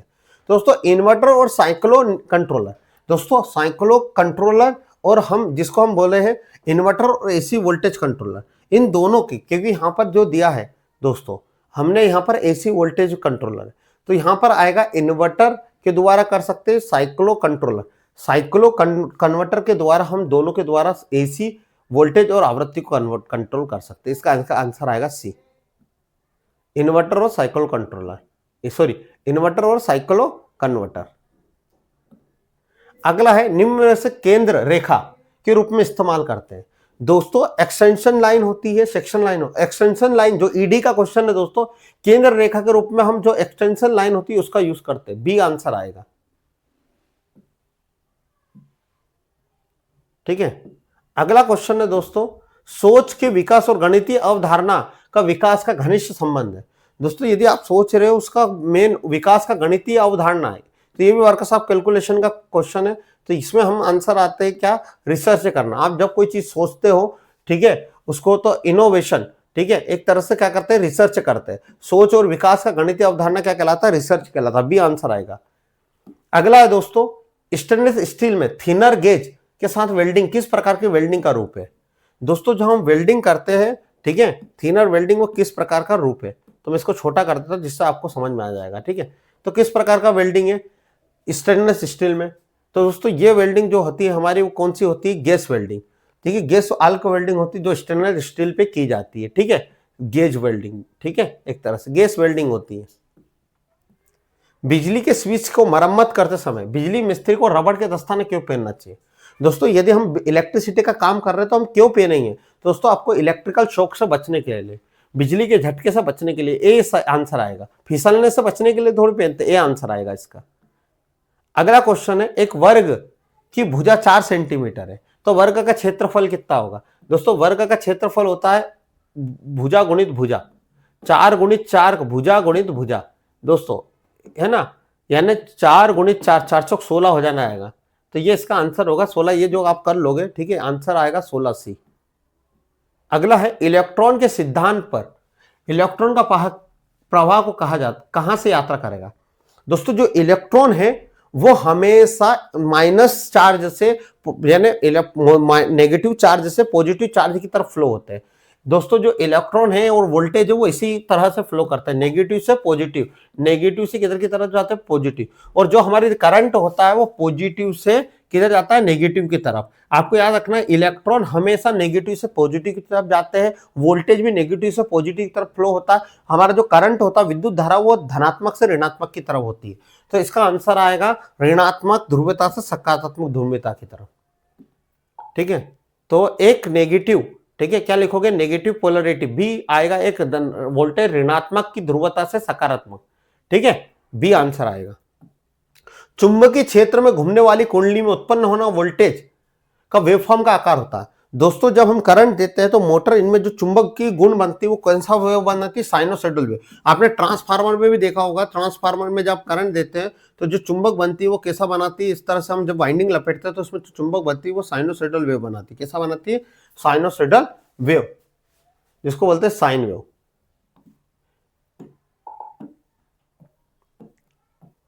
एसओपी का फुल फॉर्म है स्टैंडर्ड ऑपरेटिंग प्रोड्यूसर। ये एसओपी क्या होता है दोस्तों? किसी भी काम को, ठीक है, मानक संचालन प्रक्रिया, यानी आप जिस किसी भी काम को एक संचालन कर रहे हो उसको पूरी प्रोसेस के अकॉर्डिंग करना चाहिए। जैसे मान लो मैंने बोला स्विच सॉकेट कैसे लगाना, तो आपने पहले स्विच लगाया, ठीक है, उसमें सॉकेट लगाया, स्विच को हमेशा राइट कंडीशन में रखा, ठीक है, हमने जो बल्ब लगाया वो बल्ब छत से कितनी ऊपर लगाया गया, तो एक मानव संचालन प्रक्रिया। अब स्विच में हमेशा हम फेज देते हैं, एक यानी प्रॉपर एक प्रक्रिया के द्वारा लगाया, इसको बोलते हैं एसओपी। इसका आंसर आएगा ए। देखो दोस्तों, विकल्पी विद्युत आपूर्ति दर्शाने का प्रतीक चिन्ह। दोस्तों यदि आप हिंदी में पढ़ते हैं इसको तो बिल्कुल भी आप गलत कर सकते हैं। अब ये बोल रहा है अल्टरनेटिंग करंट सप्लाई का सिंबल कैसा है। दोस्तों मैंने भी इसको पहले हिंदी में पढ़ा तो मैंने, यार ये तो डीसी भी तो है और एसी भी है, तो दोस्तों यहां पर बोल रहा है एसी का सिंबल कौन सा है? Alternative current. बहुत इजी क्वेश्चन था। एसी का सिंबल इस तरह से होता है, अल्टरनेटिव करंट, ये डीसी का सिंबल होता है, सी आंसर आएगा। आपको यहां पर ये चीजें ध्यान रखना। अगला दोस्तों क्वेश्चन है, लेप वाइंडिंग निम्नलिखित में से कौन सा कथन गलत है? दोस्तों लेप वाइंडिंग क्या होता है? लेप वाइंडिंग वो वाइंडिंग होती है जिसमें हम क्या करते हैं, उच्च करंट और लो वोल्टेज के लिए करते हैं, ठीक है। इसमें समांतर पथों की संख्या, ठीक है, पोल की संख्या के बराबर होती है, ठीक है। इसका उपयोग हम क्या करते हैं, उच्च करंट और लो वोल्टेज के लिए करते हैं। ये किस तरह से होता है? तो ये इस तरह से होती है हमारी, इस तरह से ये जाती है, हमारे जो पोल बने रहते हैं उस पोल में इस तरह से ये जाती है, ठीक है, इस तरह से ये जाती है, यानी एक ही पोल से निकल के अभी चली जाती है। क्लियर? इतनी बात आपको समझ में आया होगा। तो दोस्तों इसमें हम क्या कह सकते हैं, लेप वाइंडिंग का संबंध में ब्रश की स्थिति संख्या ध्रुवों की संख्या के बराबर होती है। यहाँ पे ब्रश की संख्या जितनी होगी उतने पोलों की संख्या होगी, तो ये आंसर इसका आएगा, ठीक है। करंट के दो समांतर,